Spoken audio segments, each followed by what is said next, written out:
시인은 하나님의 장막에 지내면서 영영이 요동치 않기를 간절히 바랍니다. 그 간절한 바람은 하나님을 간절히 의지하는 심정으로 이어집니다. 15, 16편 내용이죠. 하나님을 간절히 의지하는 심정은 하나님께 피하여서 그 보호를 받아야 하는 현실에 붙어 있습니다. 그 현실은 극한 원수들이 움킨 것을 찢으려 하는, 갈기갈기 찢어버리려고 하는 사자, 은밀한 곳에 엎드려서 기회를 엿보는 젊은 사자같이 심지어 죽게 피하는 자를 일어나 치는 그런 것입니다. 그런 현실에서 시인은 간절히 기도합니다. 시편 17편이 이렇게 시작됩니다. 줄거리 보겠습니다. 1절 여호와여 정직함 의로움을 들으소서. 2절부터 5절까지는 나를 판단하소서 나는 말씀조차 행했습니다 하는 거고, 6절에 하나님이여 내 말을 꼭 들어주소서 하는 간절한 기도가 나옵니다. 이어서 7절부터 14절에서는 죽게 피하는 자를 구원하소서. 저들은 말씀을 조차 행하지 않습니다. 악을 행하였습니다. 그리고 15절엔 나는 의로움 중에 주의 얼굴을 뵙고 만족할 것입니다. 그러니까 의로움으로 시작해서 의로움으로 시가 끝납니다. 1절에 정직함이라고 했지만 15절에 나오는 낱말과 똑같습니다. 흔히 의로움, 공의, 또 의라고 번역되는 히브리어입니다. ጼ덱이라는 말입니다. 시인은 하나님을 향한 기도로 시작해서 마침내 기도 들으시는 하나님을 그 얼굴을 바라봅니다. 시인의 기도는 시에서 계속 이어집니다. 간구가 끊이지 않습니다. 둘째 연 2절에서 5절, 넷째 연 7절부터 14절에 역시 시인의 기도가 간구가 나오는데, 하나님을 향한 시인의 간구는 현실에 관한 시인의 평가와 짝으로 붙어 있습니다. 가령 2절 3절에서 시인이 나를 판단해 주십시오 간구하는데, 4절 5절에서는 사람의 행사로 논한 자기의 선한 행위를 아뢰입니다. 자기가 행한 그 선한 행위를 보시고 나의 간구, 나를 공평히 재판해 주십시오 합니다. 넷째 연도 비슷한 구조로 되어 있는데, 여기서는 간절한 간구와 현실 평가가 겹으로 나옵니다. 그래서 7절부터 9절까지 시인의 간구가 나오고, 10절부터 12절은 그 간구를 드리는 근거, 시인이 보는 현실에 대한 이야기가 나옵니다. 다시 13절부터 14절 상반절까지는 시인이 나의 영혼을 구원하소서 구하고, 14절 하반절부터는 악인은 주의 제물로 자기 배를 채울 나름입니다. 이렇게 되어 있습니다. 이런 내용을 보면 악인들의 악행으로 고난받는 시인의 현실이 그 마음에, 시인의 마음에 생생하게 그려져 있음을 알 수 있습니다. 시인은 하나님 말씀대로 사는데 말씀을 거슬러 행하는 사람들에게 죽음의 위협을, 생명의 위협을 받고 있습니다. 자, 그런 점에서 시의 가운데 나오는 6절은 그 기도는 참 절절한 기도입니다. 우리가 조금 후에 이 부분을 살피겠습니다만, 주님이 들으실 터이니 내가 주님을 불렀습니다. 오 하나님 귀를 기울여 내 말을 꼭 들어주십시오. 이렇게 되어 있습니다. 시인의 기도에 절절함이 흘러 넘칩니다. 말씀을 좇아 행한 시인이 하나님의 응답을 믿습니다만 이어지는 7절을 보면 그의 믿음이 죽음의 위협 앞에 마치 폭풍우 앞에서 흔들리는 나목처럼 그렇게 서 있는 것 같습니다. 원수들이 죽게 피하는 자를 공격합니다. 시인이 구하는 것처럼 주의 기이한 인자 외에는 이 두려운 공격을 피할 길이 보이지를 않습니다. 6절의 기도는 이런 절박한 상황에서 그야말로 시편 130편에 나오는 저 깊은 데서 드리는 겁니다. 주님이 고난의 현실을 주시는 것은 주님께 기도하라 하심입니다. 이 시의 표제가 다윗의 기도라 되어 있습니다. 이제 본문 살피겠습니다. 여호와여 정직함을 들으소서, 나의 부르짖음에 주의하소서. 거짓되지 않은 입술에서 나오는 내 기도에 귀를 기울이소서. 시인이 여호와의 이름을 불러 기도하는 모습이 셋으로 표현되었습니다. 짧은 구절인데 시인이 어떤 현실에서 어떤 심정으로 어떤 내용을 아뢰는지 잘 드러납니다. 이 시의 묘미겠지요. 정직함을 들으소서 하는 부분과 셋째 부분이 그 내용에서 서로 짝을 이루는 것 같고 그 둘 사이에 시인의 부르짖음이 도드라집니다. 말씀드린 대로 정직함은 의로움이라고 번역되는 낱말입니다. 15편에서 공의를 일삼는다. 2절에 보면 완전하게 행하며 공의를 일삼으며 할 때 그 공의가 같은 낱말이고 이 낱말이 말씀드린 대로 17편 15절에 나옵니다. 17편과 마찬가지로 탄식하는 시인 22편에도 이 의라는 말이 맨 마지막 31절에 나옵니다. 여호와께서 의로우시니 그 규례가 의로워서 그 규례를 좇는 백성도 의로운 삶을 삽니다. 19편 9절에 역시 이 의라는 말이 나옵니다. 여호와께서 신실하신 거기에 우리의 믿음과 신실함이 있고 우리가 참으로 사랑하려 하는 것은 하나님이 사랑받을 수 없는 우리를 사랑하시는 거기에 있습니다. 여호와의 인자와 진실함에 우리의 신실함과 사랑이 있습니다.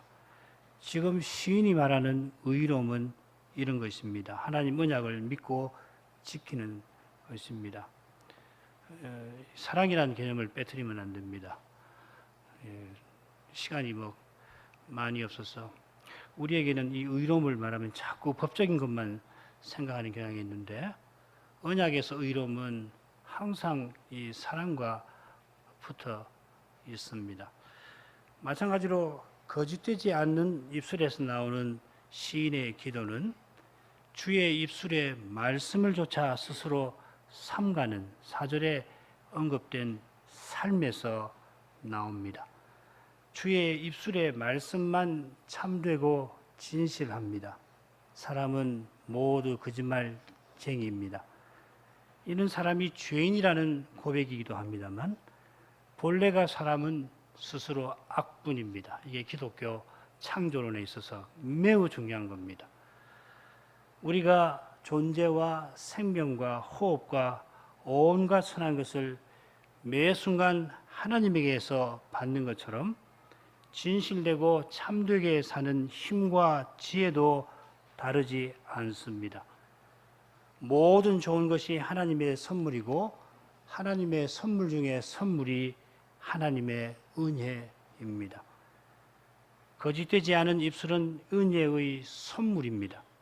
그 선물은 주의 입술의 말씀을 겸손히 듣는 사람에게 약속되어 있습니다.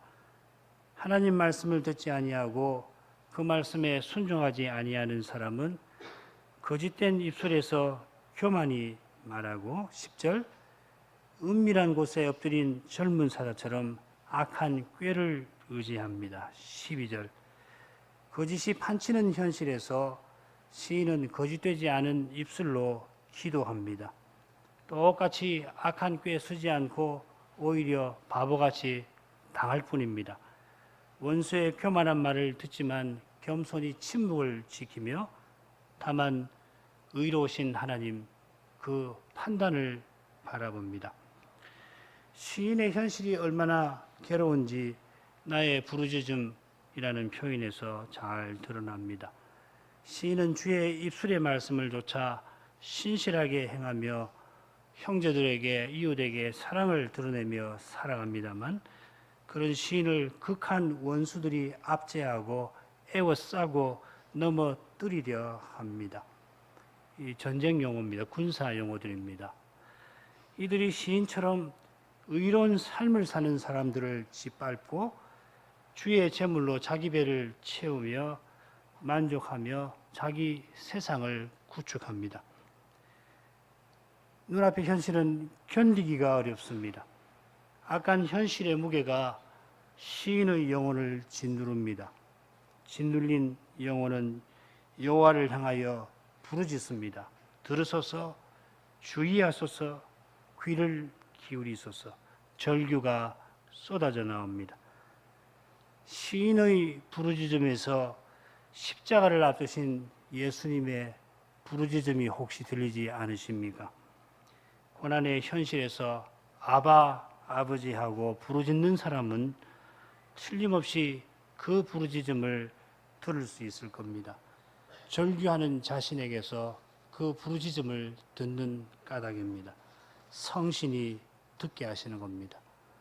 그 부르짖음을 듣는 이는 이미 소망을 보았습니다.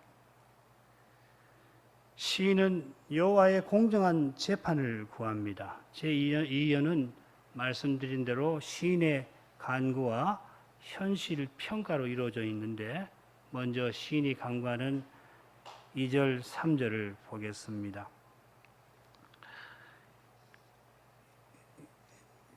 2절은 살피소서 하고 간구하는 내용이 맞는데 3절은 얼른 읽으면 간구와는 상관없고 현실에 대한 진술로 보입니다. 3절을 보면 감찰하셨으나 이렇게 되어 있죠. 마지막 표현도 내가 결심했습니다. 이고 3절 처음에도 보면 시험하셨다, 권고하셨다 이렇게 되어 있습니다. 그래서 번역을 조금 고칩니다. 주께서 내 마음을 시험하셨고 밤에 나를 권고하셨으며 나를 감찰하셨으니 아무것도 찾지 못하실 것입니다. 내가 입으로 범죄치 아니하리라 결심하였습니다. 이런 번역에 따르면 시인은 지금 악인에게 짓눌리고 극한 원수에게 죽음의 위협을 당하는 현실에서 하나님의 공정한 재판을 구하는데 이전에 하나님이 자기를 이미 판단하신 일들을 언급하는 겁니다. 하나님의 공정한 재판을 지금 구하면서 전에 하나님이 자기를 살피신 사실을 들어 이제 자기에게 죄를 찾지 못하실 것이라 아뢰는 겁니다. 시인은 이전에 주의 앞에서 자기의 심판을 구하고 주의 눈이 공평함을 살펴주시라고 구합니다. 주 앞이라는 말은 주의 얼굴 앞에서라는 말인데 주의 눈과 잘 어울립니다. 여호와께서 나를 판단하시고 공평함을 가려주십시오. 그렇게 해도 될 것 같은데 주의 앞에서 주의 눈이 하고 언급하는 이유가 뭘까요? 이런 표현 쓴 것은 하나님께서 이제 친히 판단해서 친히 공평함을 가려주실 것을 구하는 겁니다. 이것은 시인이 세상 법정에서 그릇된 재판을 받았든지 아니면 세상 사람이라 불리는 원수와 악인에게 혹은 그들로 말미암아 그릇된 평가와 오해를 받고 있는 것을 암시합니다. 다른 말로 하면 시인의 의로움을 알아줄 사람이 아무도 없습니다. 오히려 시인은 악인들이 구축한 세상에서 제거되어야 할 사람입니다. 하나님 외에 시인의 마음을 알아줄 리 없습니다. 시인은 자기의 의로움, 옳음을 밝혀주실 하나님께 부르짖는데 말씀드린 대로 전에 하나님이 자기를 철저히 살피신 일을 언급합니다. 주님은 시인의 마음을 시험하셨고 밤중에 권고하셨고 그를 감찰하셨습니다. 밤에 권고하셨다. 이 파카드라는 말인데 찾아가서 조사한다 하는 뜻입니다. 시인의 마음을 밤에 찾아가서 살피신다는 것은 16편 7절에서 살핀 대로 어두운 밤에 시인의 마음이 마음속에 있는 것이 고스란히 다 드러나는 그런 상태와 붙어 있는 겁니다. 하나님이 시인을 철저히 살폈다 하는 것입니다. 그 말은 시인이 하나님 앞에서 철저히 살았다 하는 뜻입니다. 어두운 밤에도 시인은 죄의 어둠에 갇혀 살지 않고 그때도 말씀의 거룩한 빛 가운데에서 그 마음의 깊은 곳까지 살피며 지냈습니다. 하나님의 형용한 눈앞에서 시인은 입으로 범죄치 아니하겠다 결심하였습니다. 특별히 입으로 범죄치 하겠다 결심한 것은 1절에 거짓되지 않은 입술로 기도했던 사실과 붙어 있고 입으로 범죄하는 그런 경우가 많은 시인의 현실, 시인이 말하자면 이 말로 크게 고난을 겪고 있는 그 현실을 암시합니다. 많은 시에서 시인은 거짓과 악한 꾀로 고난을 겪습니다. 시인이 지금까지 하나님 앞에서 살았던 사실을 언급하면서 아무것도 찾지 못하실 것이라 하랍니다. 세상에서는 아무도 시인을 알아주지 아니합니다만 시인은 이미 주님은 저를 알고 계십니다. 이렇게 말씀드리는 겁니다. 주님이 이미 나를 아시니 이제도 나를 알아주십시오 하는 것입니다.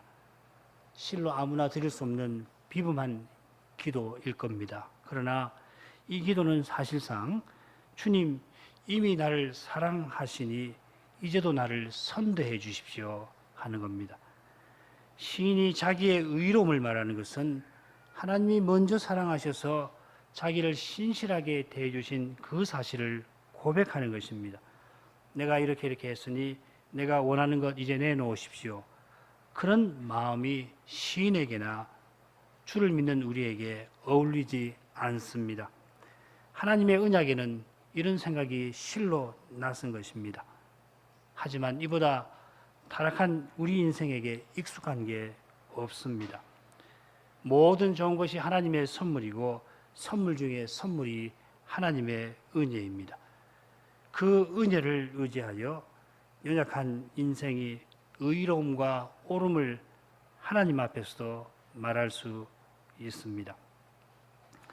하나님만 시인을 주실 줄 알고 시인은 자기 행한 일을 하나님께 이제 아뢰입니다. 그게 4절, 5절입니다.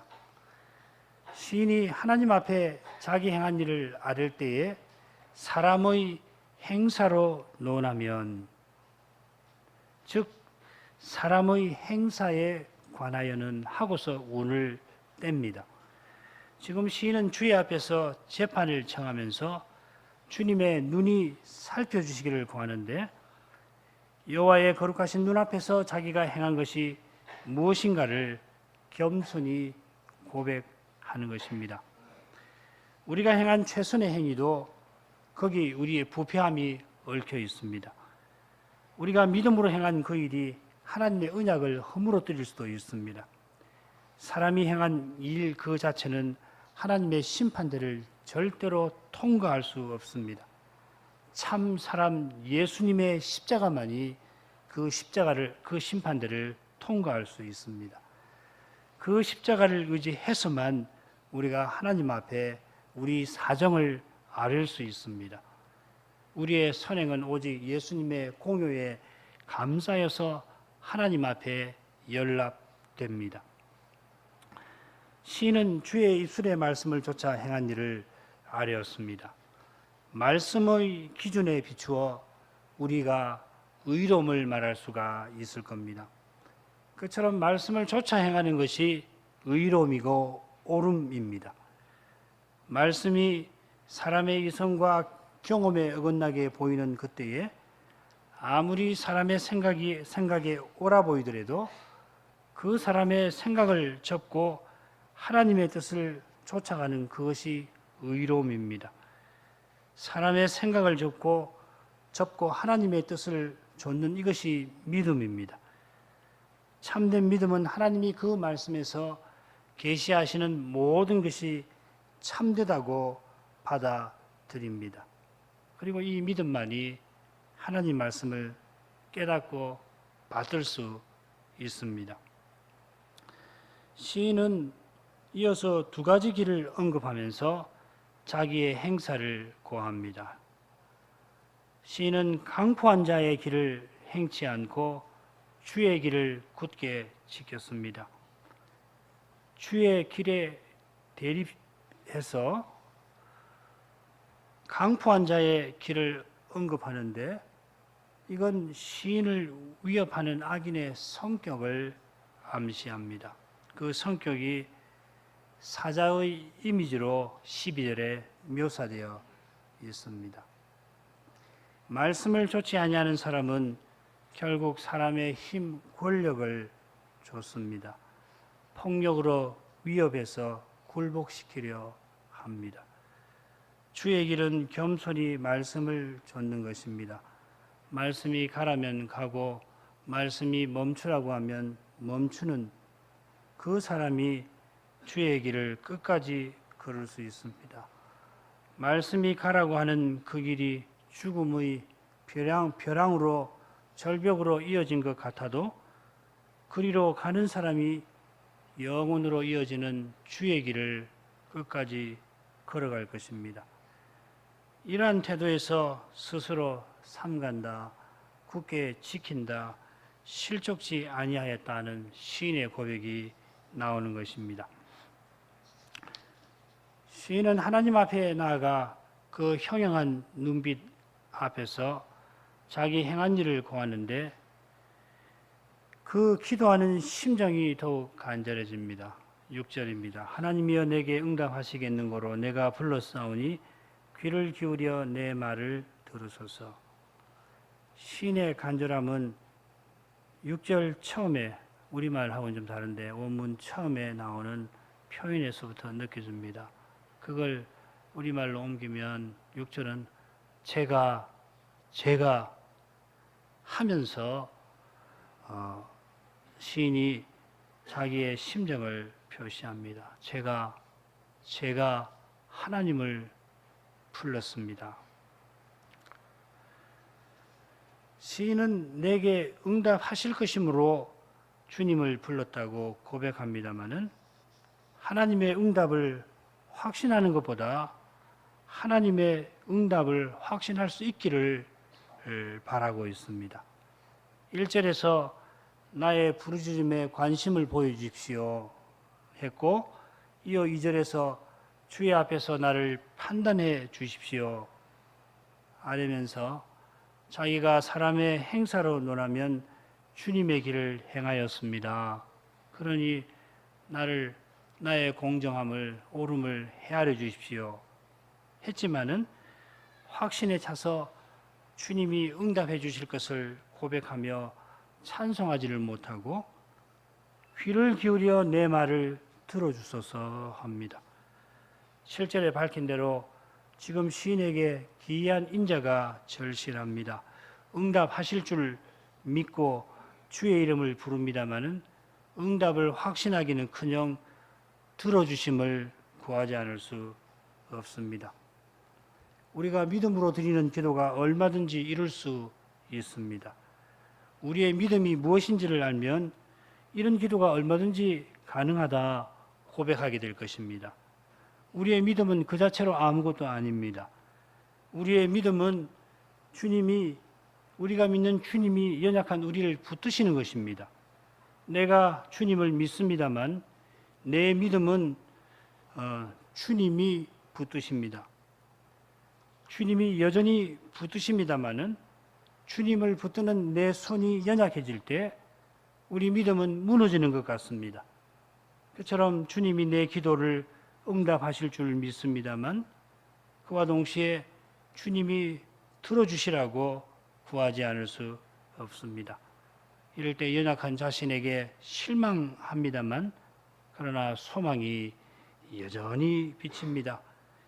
여전히 기도하는 것은 소망이 비치는 까닭입니다. 소망을 보라고 우리더러 기도하게 만드시는 것입니다. 이제 이 시의 분량에서 절반이나 되는 넷째 연으로 가겠습니다. 시인은 주님이 자기 기도를 들어주실 것을 간절히 구하고 이어서 원수에게서 건져달라고 간구합니다. 7절부터 9절까지입니다.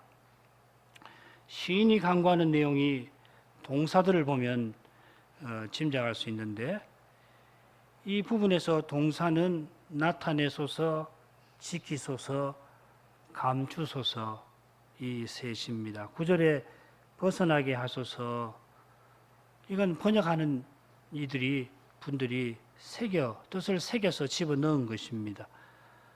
8절에 두 동사에 붙여서 악인과 원수에게서 지키소서, 나를 감추소서 이렇게 읽을 수 있습니다. 7절은 원문대로 하자면 나타내소서 주의 기이한 인자를 이렇게 되어 있습니다. 좀 더 정확하게 번역하자면 기이하게 나타내소서 주님의 인자를, 당신의 인자를 이렇게 되어 있습니다. 주의 기이한 인자를 나타내시는 것과 주의 인자를 기이하게 나타내시는 것이 그게 그거 같습니다만은 놀라운 방식으로 나타내 주시기를 바라는 그 시인의 마음을 우리가 지나치기가 어렵습니다. 하나님의 인자가 우리가 바랄 수 없는 그런 놀라운 것입니다마는 그 놀라운 인자를 전혀 기대하기 어려운 현실에서 시인은 하나님의 기이한 능력을 구합니다. 인생이 하나님의 언약을 결코 이룰 수가 없습니다마는 그 분명한 사실이 종종 단단한 바위보다도 더 견고하게 실감이 되는 그때에 우리 영혼은 오직 하나님만을 바라보게 됩니다. 그럴 때에 항상 하나님만 바라봐야 되겠구나 하고 깨닫게 되지요. 시인이 하나님의 기이한 능력을 구하는 이유가 무엇인지 죽게 피하는 자를 그 일어나 치는 자라는 표현에서 짐작할 수 있습니다. 시인이 주님께 피하는데 그런 시인을 일어나서 공격을 하면은 이게 보통 심각한 공격이 아닐 겁니다. 예컨대 주님을 의지하는 믿음마저도 무너지게 만들 공격입니다. 그러나 하나님은 그런 공격에서도 그 오른손으로 우리를 구원해 주십니다. 대개 돌아가셔서 출애굽기 15장 11절부터 3절까지를 참조해서 읽어보시면 시인이 뭘 말하는지를 잘 아실 겁니다. 우리의 믿음을 뒤흔드는 그런 공격도 구원하시는 하나님 앞에서는 아무것도 아닙니다. 구원의 하나님은 그런 두려운 공격을 통하여 우리의 흔들리는 믿음을 견고하게 세우십니다. 고난의 도가니를 통과하는 참된 믿음은 하나님의 귀한 선물입니다. 시인은 원수의 무서운 공격 앞에 주님이 그 인자를 기이하게 나타내 주시라고 간곡하게 구하는데 나아가서 주님이 눈동자같이 지켜주실 것을 바라봅니다. 주님의 그 눈이 자기의 오름을 살펴주기를 구했던 시인은 이 어려운 현실에서 주님이 눈동자같이 자기를 지켜주시라고 구합니다. 주의 눈앞에 의로운 삶을 살지라도 주의 보호를 받을 자격이 생기는 건 아닙니다. 설령 그런 자격이 있다고 생각했을지라도 아니 바로 그런 생각 때문에 참으로 어려운 현실 앞에 서면은 철저히 무너지지 않을 수 없게 되는 겁니다. 주의 앞에 의로운 삶을 사는 사람은 자기가 아무것도 아님을 점점 깨닫습니다. 자기가 무엇이 된 줄로 생각하는 사람은 주의 앞에 의로운 길을 걷지를 못합니다. 아무것도 아니니까 아닌 줄 아니까 겸손히 주님의 보호를 늘 구하게 되는 것입니다. 눈동자같이 지켜주신다 하는 것은 우리가 위험할 때 눈을 즉시로 감는 것과 붙어 있을 겁니다. 비슷하게 주의 앞에서 자기 의로움을 호소하던 시인은 주의 날개 아래 감춰 주실 것을 구합니다. 이 주의 날개는 그룹들의 날개를 가리킨다고 많이들 생각합니다만 그보다는 여호와께서 독수리 날개로 언약 백성을 보호해 주시는 사실을 가리킵니다.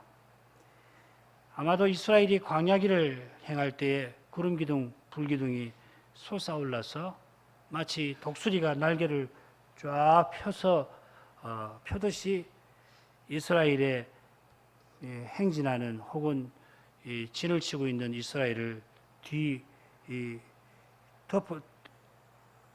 펴서 보호해 주는 것과 붙어 있습니다.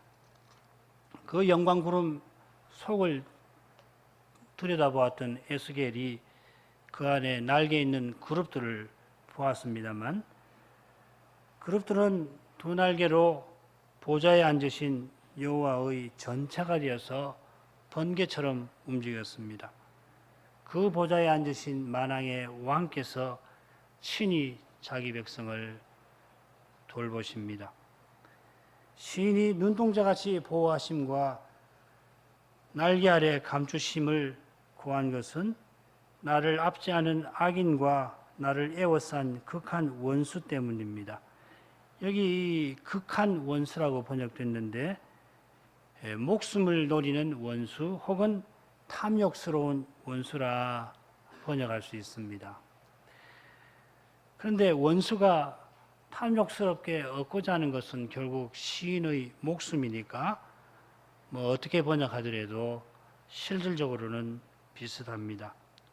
원수는 시인 한 사람을 위해서 짓누르고 옆에서 둘러쌉니다.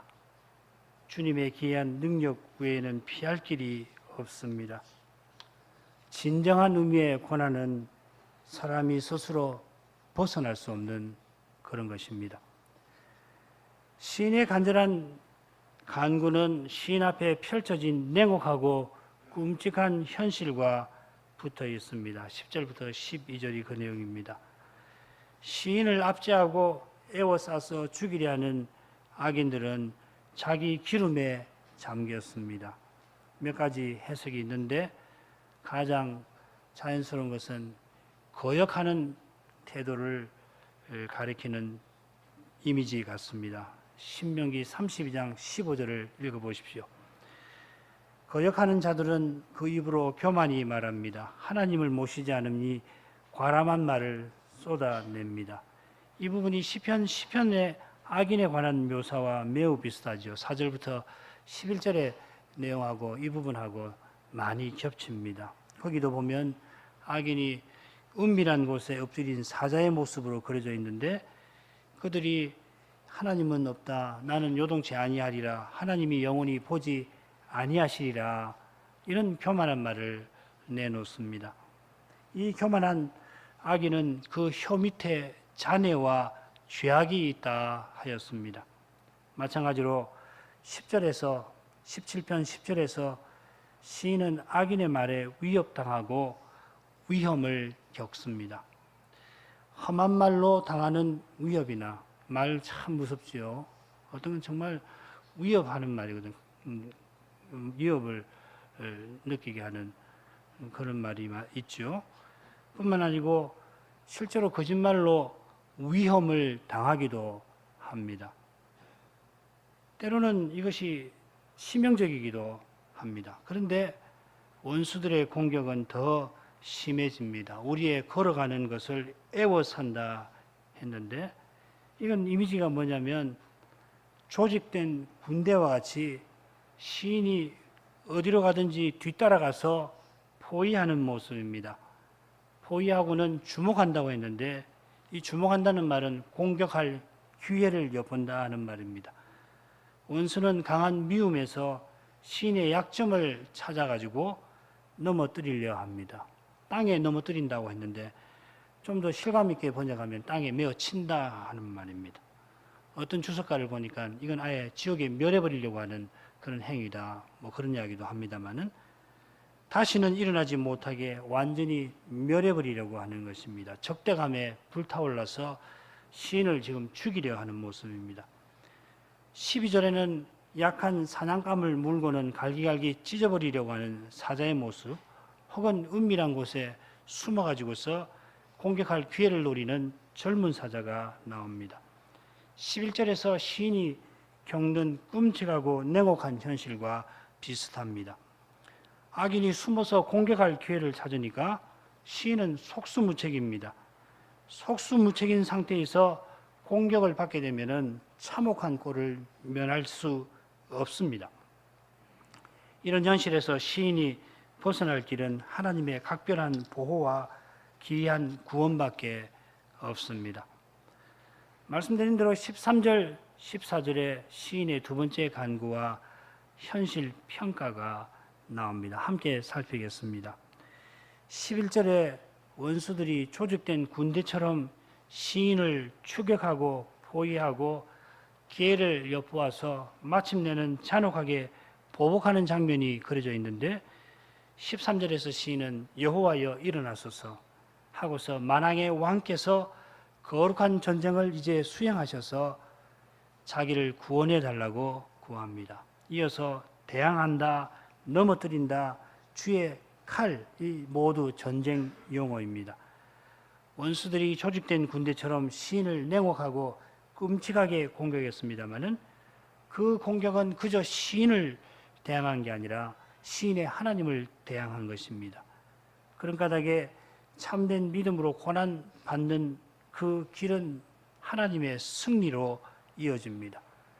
고난 받는 신자는 거짓과 폭력으로 무장한 원수들에게 먹잇감에 불과하고 바보에 다르지 않습니다마는 신자의 고난을 통하여 그리스도는 위대한 승리를 이루십니다. 그 승리는 영원한 생명, 영원한 나라, 영원한 성전, 영원한 구원을 가져옵니다. 영원한 구원을 바라보는 시인은 금생에서 자기 분깃을 받은 세상 사람에게서 구원받기를 기도합니다. 금생에서 자기 분깃을 받은 세상 사람은 시인을 죽이려는 악인이지요. 이들은 이 세상을 전부로 알고 이 세상에 속한 사람들입니다. 그들은 하나님이 주신 재물로 자기 배를 채우고 자녀로 만족하고 많은 남은 이 산업을 어린 자녀들에게 유전하는 상속하는 사람들입니다.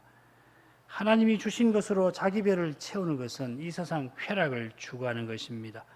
자녀로 만족하고 남은 것을 이 상속하는 것은 결국 자기 이름 남기려는 것입니다. 사람이라면 더욱이 언약 백성이라면 하나님의 이름을 영화롭게 하고 하나님 주신 것으로 하나님의 영광을 위하며 살아야 하는데 악인은 정반대로 쾌락을 추구하고 자기 영광을 위합니다. 그렇기 때문에 악인이 하나님의 영광을 구하는 시인을 그냥 두지를 못합니다. 예수님을 죽이려고 하던 바리새인들을 기억하시면 됩니다. 청년 사울이 교회를 핍박했던 것도 똑같습니다. 시인이 있으니까 자기의 악함이 숨기지 않고 그대로 드러나는 까닭에 시인을 없애려 하는 것입니다. 무서운 겁니다. 죄를 회개하지 않고 죄가 준동하면 이렇게 하는 겁니다. 자기 죄를 감추려고 의로운 사람을 죽이는 겁니다. 그래서 거짓 교회와 참된 교회를 무엇으로 구분하냐면 거짓 교회는 참된 교회를 핍박하는 교회다. 그게 벨직 신앙고백서에도 나오는데 교회만 아니라 신자도 마찬가지입니다. 시편에서 계속 그걸 우리가 읽지 않습니까? 이런 현실에서 시인이 주의 손으로 나를 구하소서 하는 것입니다. 이제 시의 마지막 부분 간단히 살피고 마치십시다.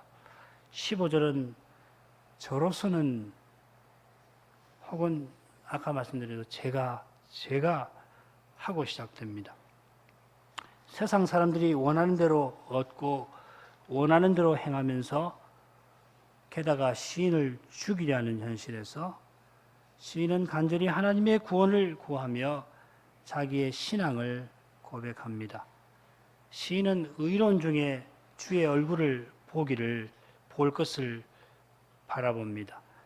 자기를 죽이려는 세상 사람들이 심판받기는커녕 오히려 원하는 대로 뭐든지 다 행하고 하나님 말씀대로 사는 시인을 죽이려고 합니다만 그런 악인을 부러워하지 아니하고 시인은 의로운 중에 있고자 합니다.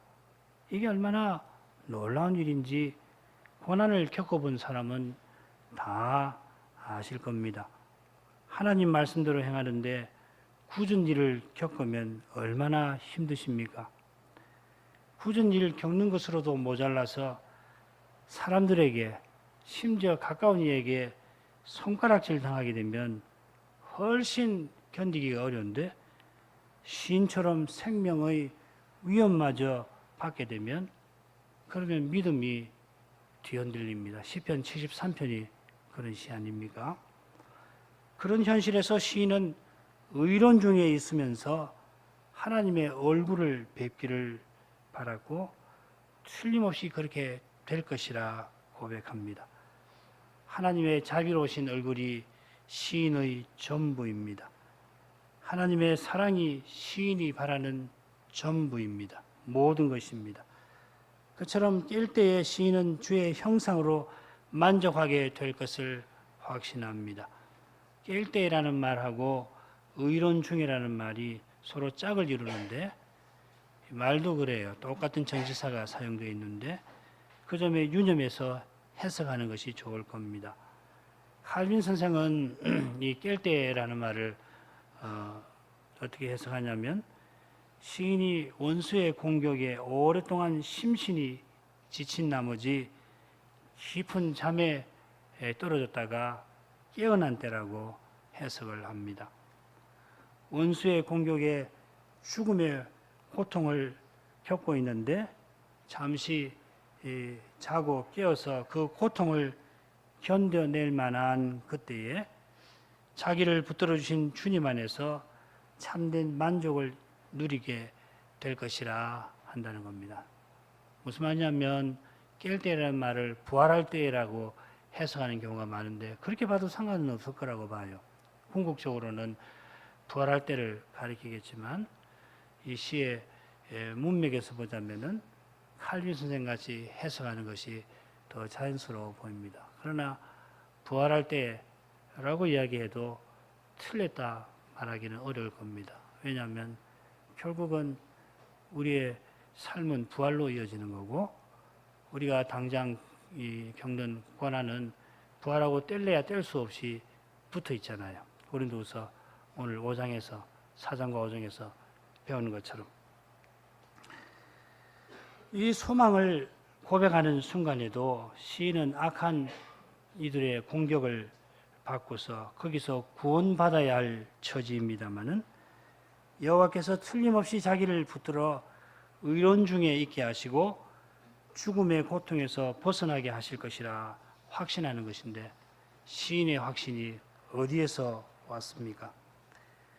그 확신은 구원받아야 할 이 연약한 인간 시인에게서도 나올 수 없고 시인을 죽음의 고통으로 내모는 현실에서도 나올 수 없고 오직 그 현실 바깥에서 시인에게 선물로 주어집니다. 시인들어 기도하게 하시는 그분이 전심으로 기도하는 시인에게 선물로 주십니다. 이 선물을 받기까지 언제까지입니까? 우리는 절규해야 합니다마는 그러나 이 절규하는 우리에게 이 복된 선물이 틀림없이 약속되어 있습니다. 기도하겠습니다. 자비하신 아버지, 구약 시인을 통하여 믿음마저 흔들리게 하는 현실에서도 하나님의 이름을 부르게 하시는 그것이 참 감사한 일임을 알게 하십니다. 말씀의 거룩한 빛이 저에게 절실합니다. 그 빛은 항상 절실합니다. 주님의 말씀으로 기도하게 하시고 기도하며 그 말씀을 쫓아갈 수 있기를 구합니다. 하나님 말씀을 쫓아가는 과정이 죽음을 경험하는 것과 같지만은 그 죽음이 말씀이 약속하는 장래의 부활을 맛보는 길임을 계속해서 깨닫게 해 주십시오. 말씀과 어긋나 보이는 어려운 현실에서 사람의 생각을 단호히 접을 수 있게 만드셔서 신과 같이 굳은 확신에 이룰 수 있기를 구합니다. 저희 믿음이 주님의 신실하심에 있습니다.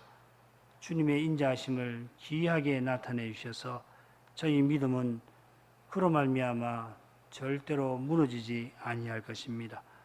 주님의 사랑이 십자가에서 실로 기이하게 나타났습니다. 십자가에 나타난 그 사랑을 바라보는 사람마다 아무도 외면당하지 아니할 것입니다. 그 귀한 사랑이 약속하신 대로 저희를 틀림없이 구원하실 것입니다. 예수님 이름으로 기도합니다. 아멘.